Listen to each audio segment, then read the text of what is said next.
Vamos a continuar con el Evangelio de Marcos 7, 1 al 13, donde ocurre la confrontación con los fariseos y escribas sobre la tradición de los ancianos y el lavamiento de las manos.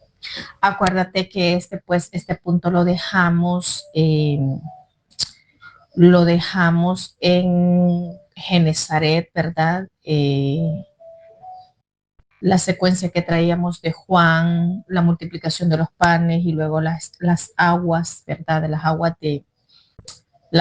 de la tormenta y luego Genezaret, que es la restauración. Entonces ahora vamos a entrar al 7:1-13, donde ocurre la confrontación con los fariseos. A simple vista parece una discusión religiosa, a simple vista, pero en el mapa interior es algo mucho más profundo, porque la confrontación es eso que vemos ahí, es la confrontación entre el origen vivo y las estructuras heredadas. Nosotros heredamos estructuras de nuestros padres, de nuestros abuelos, de nuestros ancestros. Entonces, el origen divino contra esas estructuras. El texto empieza diciendo que algunos fariseos y escribas ven que los discípulos comen con las manos impuras. Y esto no era higiene, no era cuestión de higiene, era ritual, era una tradición. No cumplen con la tradición, no cumplen con el ritual, simboliza pureza religiosa. Interiormente, esto representa la mente programada que observa todo desde reglas externas. ¿Qué representa eso? Tus discípulos no se lavan las manos. Es la mente programada que observa todo desde las reglas externas. ¿Quiénes son los fariseos en tu interior? Los fariseos representan estructuras mentales rígidas. Por eso muchas veces cuando estés escuchando todo esto, todas estas enseñanzas que rompen, golpean las estructuras mentales heredadas religiosas, te va a doler la cabeza, vas a sentir como que se te estira, casi te explota. Es por lo mismo, porque lo que hacen estas enseñanzas es golpear esas estructuras mentales rígidas. Entonces, los fariseos representan las estructuras mentales rígidas, la religiosidad aprendida y la moral basada en normas externas. Tengo que caminar así, vestirme así. El control que representan los fariseos, el control espiritual, no son malos, no. Representan la conciencia religiosa anterior al origen vivido. ¿Por qué tus discípulos no andan según la tradición?, le dice a Jesús. Y aquí aparece la palabra clave, tradición. La tradición simboliza todo lo que heredamos sin cuestionar. Mire, yo a ustedes les he compartido que caminando ya en esto, mi esposo, o sea, como que le ha costado un poquito más, pero las mujeres porque somos más abiertas a lo espiritual. En cambio a los hombres les cuesta un poquito más. Entonces, un amigo que estudia, él tiene mucho conocimiento, tiene un conocimiento grande de lo que es el Zohar, la Kabbalah, mucho conocimiento, pero vive bajo reglas de religiosidad, bajo el judaísmo, porque es Moré es como el maestro, el pastor de ahí, de esa comunidad. Y entonces, ¿verdad? Ellos celebran el Shabbat religioso. Y un día pues nos dice, miren, yo quiero que vengan, que no sé qué, que no sé cuándo, pero es con la idea de ellos, porque es la misma religión. Judaísmo es la misma religión que el catolicismo, que el cristianismo, lo mismo. Que venga, entonces él en su idea tenía que nosotros nos convirtiéramos al judaísmo, porque él tiene que cumplir con cierta cuota de miembros, ¿me entiendes? Igual misma religión.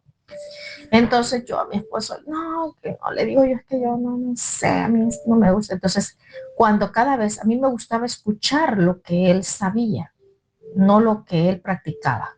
Lo que él sabía era muchísimo, pero lo que practicaba era incoherente con lo que él sabía. Entonces me gustaba escuchar, pero cada vez era como queriéndonos empujar empujar. ¿Y ustedes hasta dónde quieren llegar? Pues, ¿hasta dónde quieren llegar? Entonces yo sabía que la pregunta esa era llevarnos al punto de, ay, queremos convertirnos. Entonces un día yo le dije bien claro y pelado, a mí me gusta escucharte, pero que en mi cabeza que me voy a convertir al judaísmo, quítatelo de tu cabeza. Yo ya vengo de una religión, vengo de soltarme de los lazos de una religión, no voy a meterme en otra.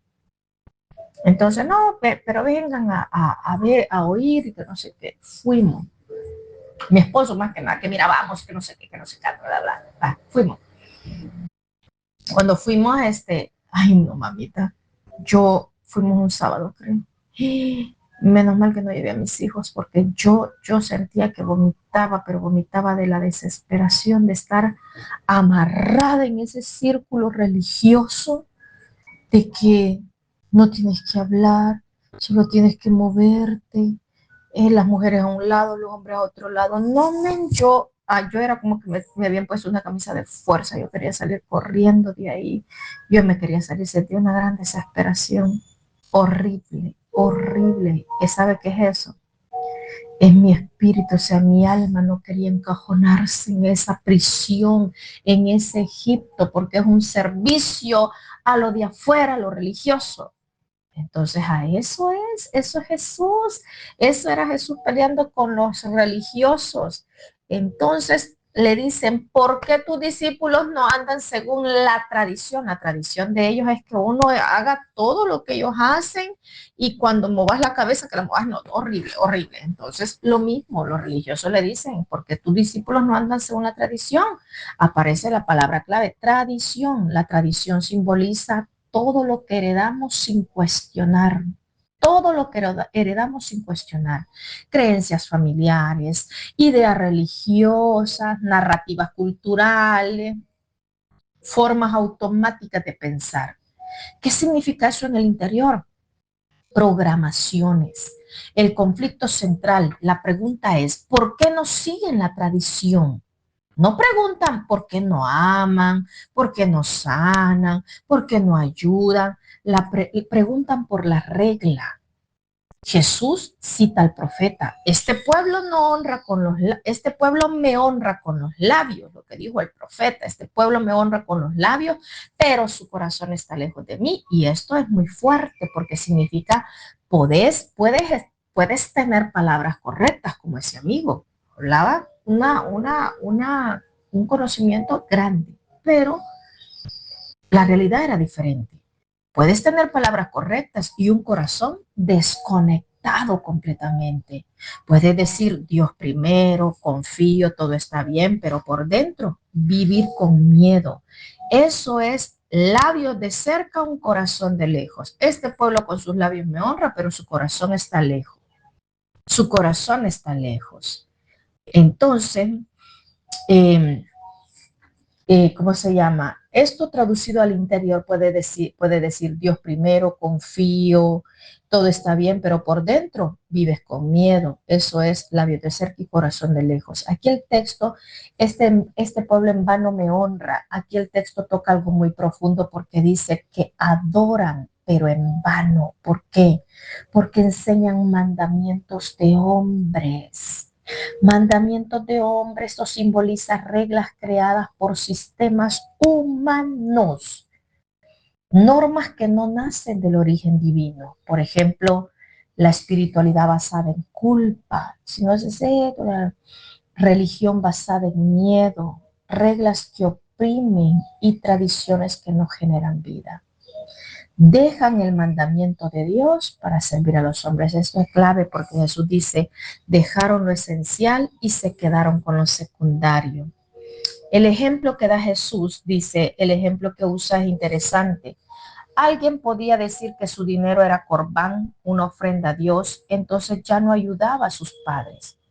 Voy a tocar el texto. El texto dice así, se reunieron alrededor de Jesús los fariseos y algunos de los escribas que habían venido de Jerusalén y viendo a algunos de sus discípulos comer pan con manos impuras, es decir, sin lavarse las manos, lo criticaban.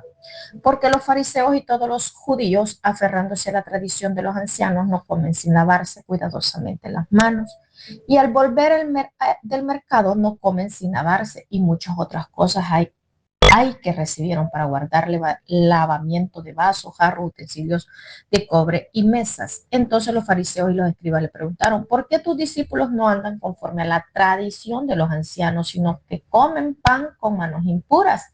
Él le respondió, bien profetizó Isaías de ustedes, hipócritas, como está escrito, este pueblo de labios me honra, mas su corazón está lejos de mí, pues en vano me honran enseñando como doctrina mandamientos de hombres, porque dejando el mandamiento de Dios, ustedes se aferran a la tradición de los hombres.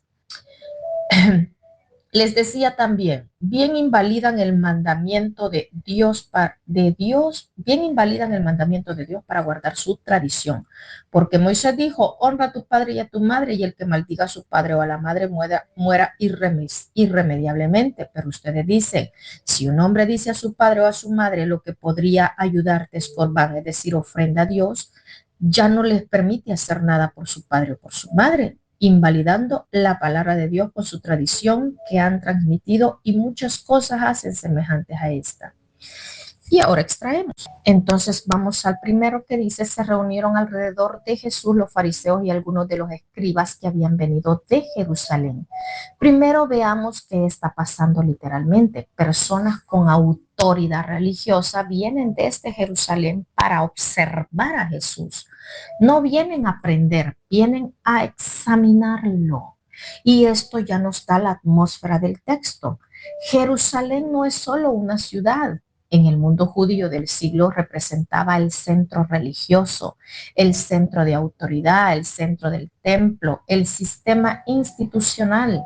Desde Jerusalén se definía lo que era correcto, lo que era herético, lo que era puro y lo que era impuro. Entonces el texto está diciendo algo muy claro. El sistema religioso oficial está mirando a Jesús.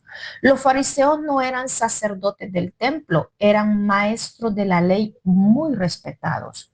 Su enfoque era vivir cada detalle de la ley en la vida diaria. Eran expertos en interpretación de la Torá, en tradiciones orales, en pureza ritual. Querían que todo Israel viviera en santidad. No eran necesariamente hipócritas al principio, muchos eran profundamente sinceros, pero su enfoque estaba en el sistema de reglas. Los escribas eran intérpretes profesionales de la ley, juristas, religiosos, expertos en textos sagrados. Podríamos decir que eran teólogos de la época. Sabían citar la escritura, debatir interpretaciones, resolver disputas legales. Y algo importante es que el texto dice, vinieron a Jerusalén, y esto significa que no eran locales, habían sido enviados, probablemente para investigar, y esto indica que Jesús ya estaba causando suficiente impacto como para llamar la atención del centro religioso. En la tradición rabínica posterior hay una idea interesante. Dice que los sabios decían que la Torá debía rodear la vida. La llamaban hacer una cerca alrededor de la ley. Y esto significaba crear reglas adicionales para evitar violarla. Por ejemplo, si la ley dice no trabajar en sábado, se crean muchas reglas para asegurarse de no acercarse al trabajo. Esto era parte del mundo mental de los fariseos. Entonces la escena es esta. Jesús está enseñando y sanando, y de repente aparecen expertos, observadores, guardianes del sistema. No vienen a ser transformados, vienen a evaluar. Ahora vamos al nivel profundo que nos interesa. Retornar al origen. Este verso representa algo muy real dentro de nosotros. Los fariseos interiores son las estructuras mentales que vigilan, las voces que dicen esto no es correcto, esto no encaja con lo aprendido, esto no es como debe hacerse. Los escribas interiores son las narrativas aprendidas, las interpretaciones heredadas, las ideas religiosas que llevamos adentro. El Jerusalén interior representa el centro de autoridad de nuestras creencias. Es el lugar ese lugar dentro de nosotros donde se formaron nuestras ideas sobre Dios, sobre la espiritualidad, sobre la moral, sobre la identidad. Ese es Jerusalén. Y desde ahí salen las voces que juzgan. Cuando el origen divino empieza a despertarse en una persona, Las estructuras internas se levantan y empiezan a observar, a cuestionar y a examinar. Las estructuras internas que heredé comenzaron a examinar la conciencia viva que estaba despertando en mí.